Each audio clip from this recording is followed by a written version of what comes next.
반갑습니다. 이상원 교수입니다. 오늘의 주제는 과학을 전공하고 싶은데 진화론이 마음에 걸려요입니다. 이 주제는 청소년 미래 세대의 고민 1 제3부 비전 진로 7개 주제 중에서 첫 번째 주제입니다. 이런 질문이 제시되었습니다. 저는 진로 때문에 고민이 많은 고등학교 1학년 남학생입니다. 고등학교에 와서 공부하다 보니 과학이 제 적성에 잘 맞더라고요. 진로도 과학 쪽으로 정하고 있어요. 그런데 문제는 진화론이에요.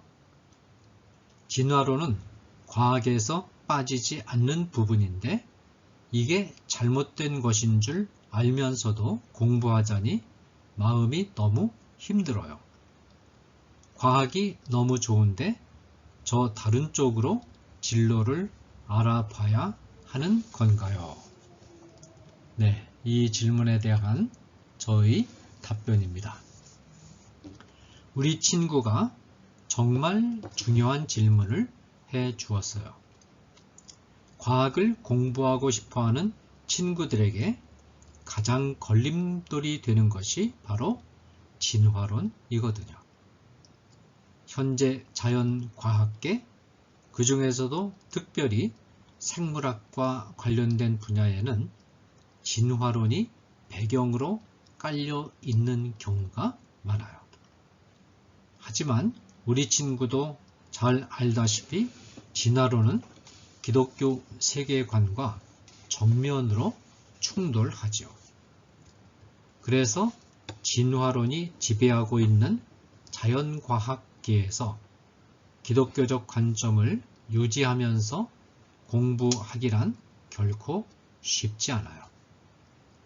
그러나 저는 우리 친구에게 큰 부담과 함께 큰 희망을 동시에 품고 과감하게 자연과학계에 뛰어들라고 말하고 싶어요.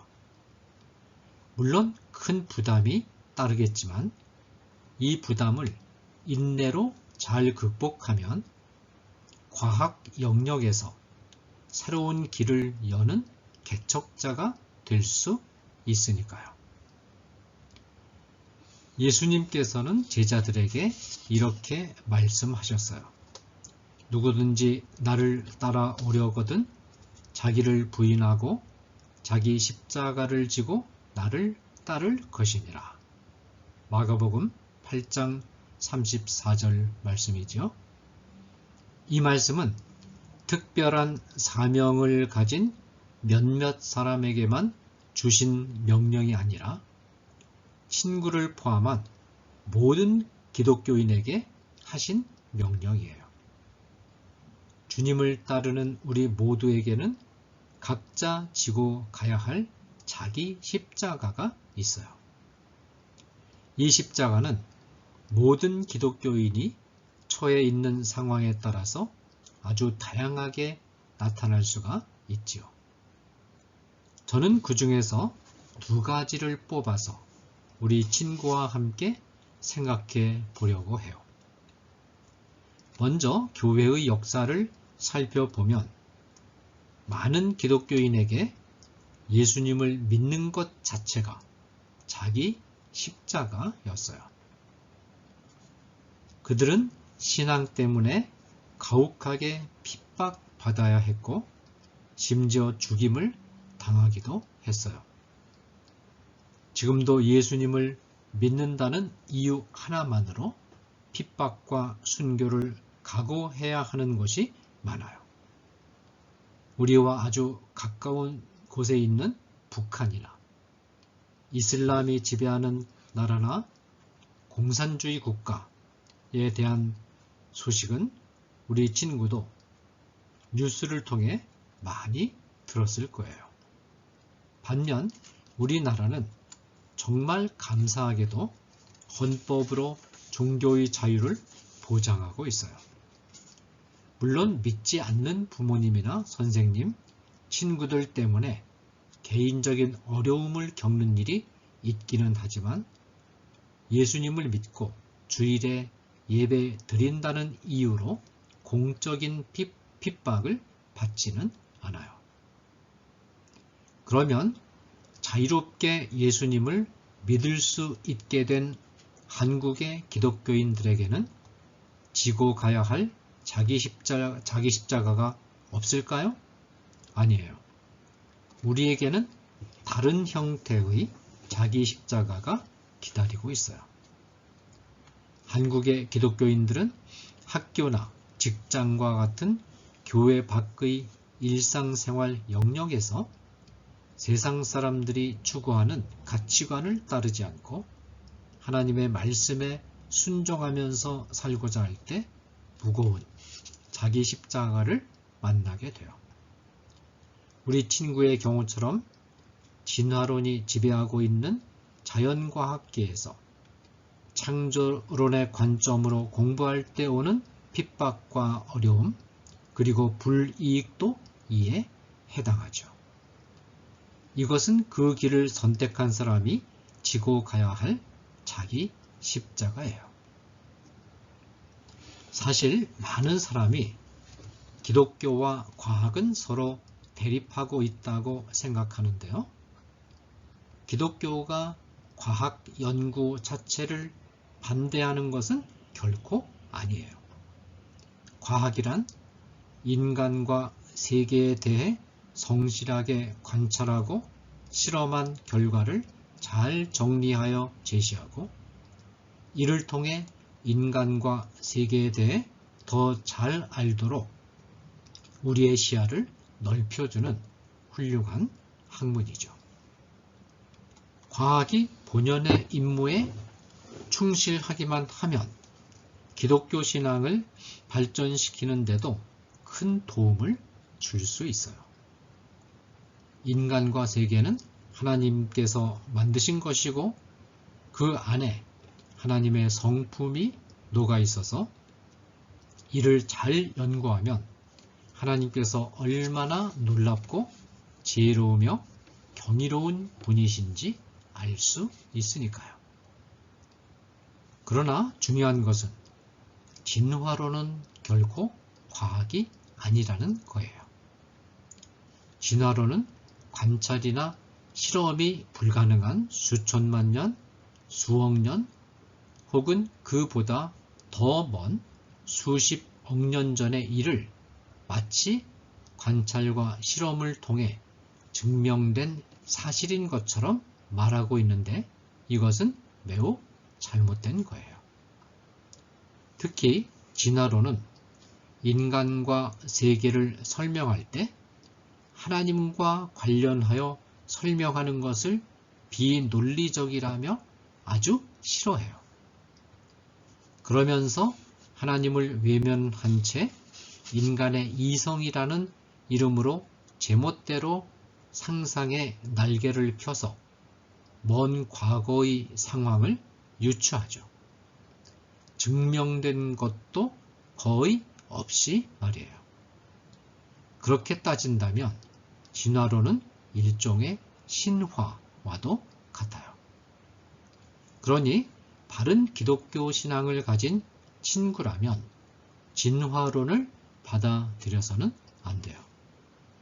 다만 진화론을 과학이라고 오해하는 사람이 너무 많고 이미 과학계에서 진화론의 토대 위에 쌓인 이론이 많아서 우리 친구가 과학을 공부하다 보면 때때로 불이익을 당하거나 힘든 순간을 맞이하게 될 수도 있죠.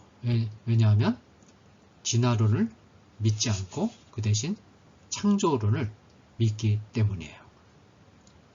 하지만 그런 어려움 때문에 과학 공부를 포기하는 것은 너무나 소극적인 태도예요. 그것이 친구에게 있어서 자기 십자가라는 것을 안다면 끝까지 그 십자가를 지고 자기의 길을 가야 해요. 그것이 바로 예수님께서 명령하신 크리스천의 삶이에요. 또 우리 친구가 그렇게 힘든 과정을 견디면서 연구해야 할 영역이 과학계 안에 정말 많답니다. 여기까지 들어보면 친구가 가는 길이 쉽지만은 않겠다는 생각이 들지요.